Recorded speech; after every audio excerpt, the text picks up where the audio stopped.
Well, I can tell you, I started out in ticket sales, and the first opportunity I had to be full time at Boston College back in 1993 was the stadium renovation. We added 12,000 seats. We were horseshoe, and they created a Coliseum style, so we closed it in. I got the opportunity to be in ticket sales. So you look at that perspective of I was young and very, my outward reach of what I understood and awareness around, is different than what it is now. So internally, I've seen a development through the years of been very fortunate to be 33 years at Boston College and work my way up through almost every role. What's nice is I oversee external for athletics today. And so most of the roles I've actually done or been at least that level of a role of understanding day-to-day responsibility and the technology's changed dramatically, right? That's the big thing that's changed in our day-to-day external role and the way we market and promote the Boston College brand. But football specifically, what we're doing is really multitasking.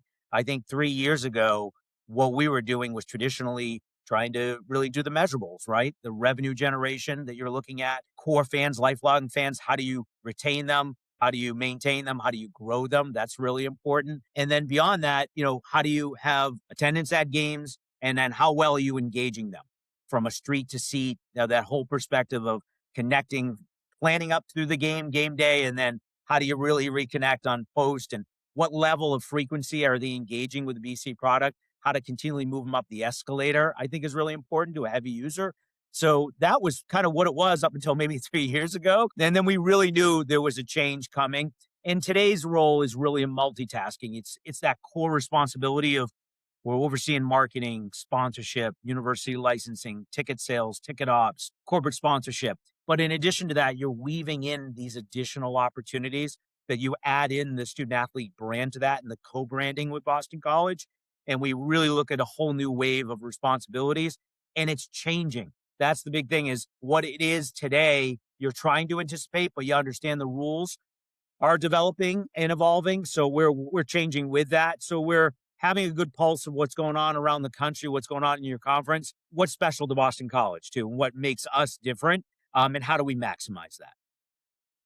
When you create this narrative around alumni donation, video generation, it seems that those lines are becoming a little bit blurred now, right? It used to sit of your donors, your alumni, advancement was always one little extra strategy you relied upon it. And then the commercial side, which you're talking about, do you see those two coming together now?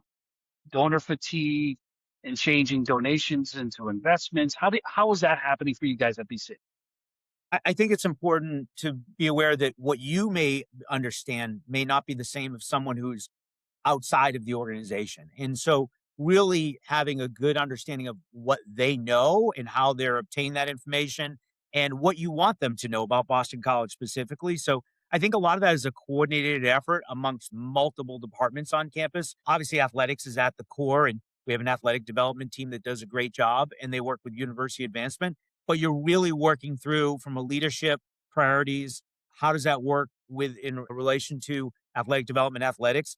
And what messaging are you putting out macro wise? And then as you get down to groups or individuals, understanding their specific needs. So within programs and what a donor is looking for too, right? Because you had traditional endowment opportunities, scholarships, facilities, and now you're adding on another layer there with revenue sharing and then NIL opportunities. So really looking at what opportunities there are, but also where are you hoping to educate them because they're going to make those decisions and priorities based upon what their interests are. What are you finding now? And you mentioned NIL, and it's so intriguing from what people in general public perceive it to be, and then internally within an athletic department, what you look at it, how you handle it, knowing how many kids are actually going to benefit from it. But the general athletic department and integrating that into corporate partnerships, external relationships. But the majority of those student athletes, what most people know, are never even going to touch that unless you create the pathway and the permission for those student athletes to now explore NIL as a connective tissue into what their career discovery and career development is going to be. Talk about what you guys do at Boston College to take those kids who are saying, I don't really know about NIL, but still I'm interested in it. How does that affect my career? Sure. So I think it starts with our compliance office. When there's a student athlete added to our roster, there's processes for that and the whole onboarding education. And we really try to work hard on the internal, like in making sure that BC pathway is strong. And that's traditionally been there. And now you're adding on those external opportunities. So to me, making sure that we're doing that at the right time. And there's certain points of the year when those rosters are changing. That just happened, obviously, the start of second semester. So there's an onboarding process that we have. And so we have certain individuals who play those key roles. And then in addition to that, we'll look at the team opportunities. When can we go and meet with the team and connect and really ensure that they know who we are and what we're looking to accomplish? But how does that relate to specifically maybe that team or the individual athletes? And some of those things are all athletes can take advantage of. And then obviously there's some higher profile opportunities that you're going to be more one on one and have those conversations.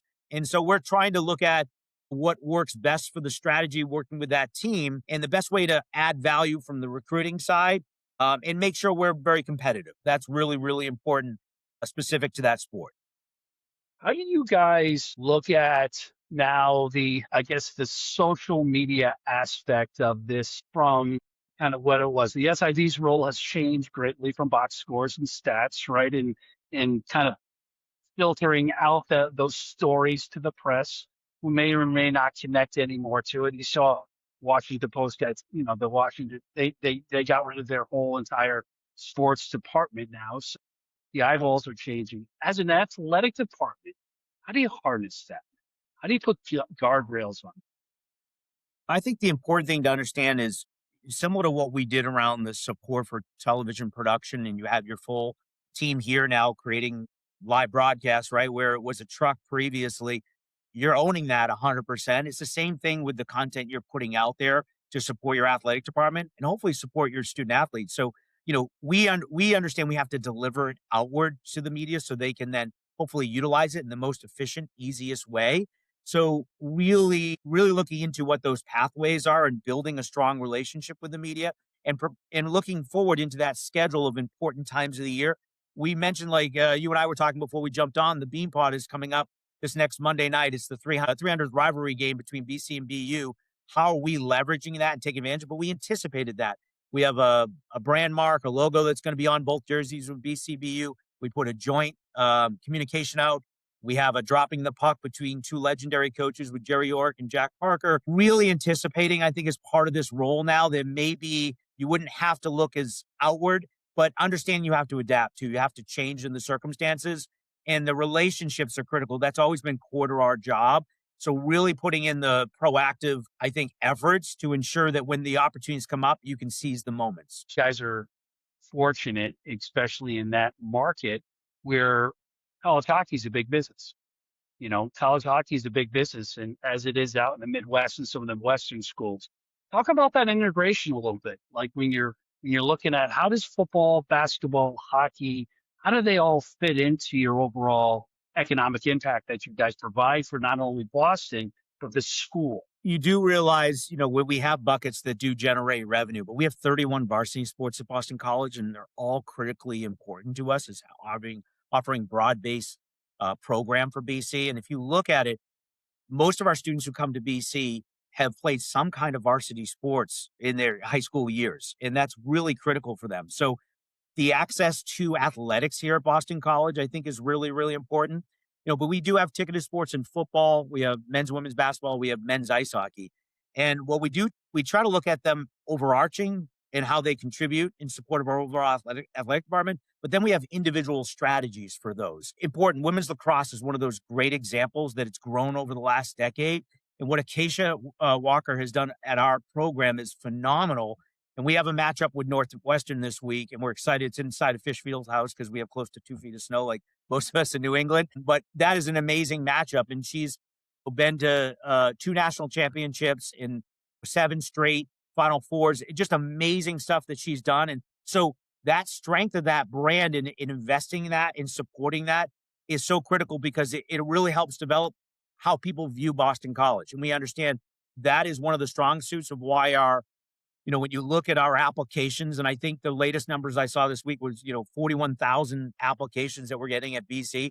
We don't forget that effect of what it had in the 80s. And the building I'm in, Connie Forum, was built in 1988. That was a direct development of the Hail Mary pass and the great year. Obviously, the team we had and Doug and the Heisman Trophy. But when you look at that, the designs of that building Bill Flynn had and was, then it got all the momentum and success. So sports plays such a role, I think, in the overall outreach of Boston College. And in a in a pro market with 26 colleges right within the city limits, we are a college town, but we also understand that, trying to break through and be a part of that brand, the success we have is when we can elevate those teams to that higher level. So the marketing we'll receive this week around the Beanpot, and I'm be used the same way. It's such a great thing to have that you're going to get coverage that you otherwise wouldn't by going to that championship game. Shifting over to Walter Camp and the legacy, and there's so much there with the connection with Walter Camp and Boston College through the years, and so many iconic players that have come out of there, from Doug Flutie to Mike Roth to Bill Romanowski to Luke. I mean, to Andre. There's just, it's endless in the flow. How does Walter Camp, and how much does it mean to the historic and the legacy of the Boston College players?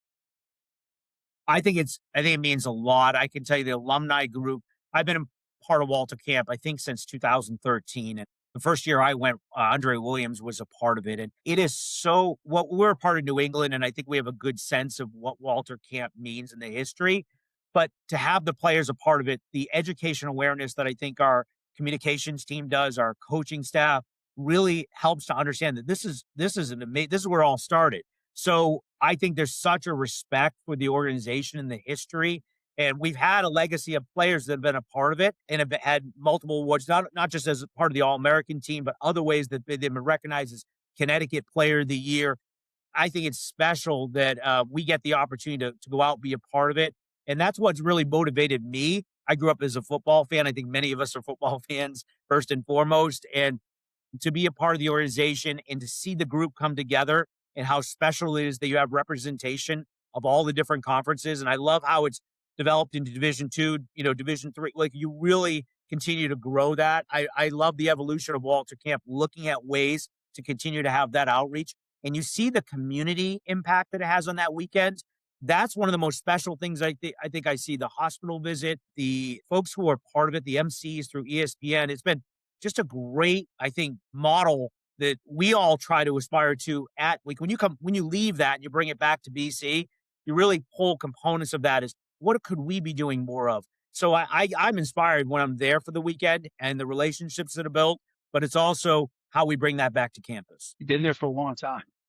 And when you look back at your career, um, when you look back at that first year banging the phones, dialing and smiling, selling tickets, if you had a chance to go back and give yourself a little advice, and look back and say, hey, Jamie, here's what I could tell you to look at. Don't worry about, don't get all stressed out about this. Enjoy this moment. What would you tell yourself? I think I was able to work in the athletic department, start out at a time when there was no internet. So that was actually a great thing because the only way you could order it was through the mail, phone, or in person. And so building relationships and really connecting with people was one of the areas that I felt like for 4 to 5 years, I got that opportunity to grow. Quick story, Bill Polian, I think a lot of folks know that name. His son, Dennis, was an intern in our athletic department. And I was at a time of transition. I wasn't sure what I wanted to do next. I loved BC, but I thought maybe I wanted to teach, or what else did I want to do? Now I am actually fortunate that I teach at Boston College and it's evolved that way. But at the time I thought maybe that's what I want to do full time. And Dennis walked by me one day, and you never know the individuals when you look back in time. You're like, that person changed my life. I'm so thankful that I listened to Dennis Polian that day when he mentioned to me, you should go for that marketing job. And I said, I don't have any experience whatsoever. And he said, it doesn't matter. You've got the people skills, you've got the energy. That's something that could really fit in that role. And he changed my life. Honestly, when you look back in those individuals. So I think it doesn't always have to come from someone above, at a higher level. It can come people who observe around you. And he was just so mature to see something that I didn't see. And I give him all the credit in the world for giving me that opportunity to kind of push me in the right direction. So that'd be something I'd say is just listening to others and sometimes even asking what others are seeing. that you otherwise may not see yourself from your own perspective. That's it. That was great.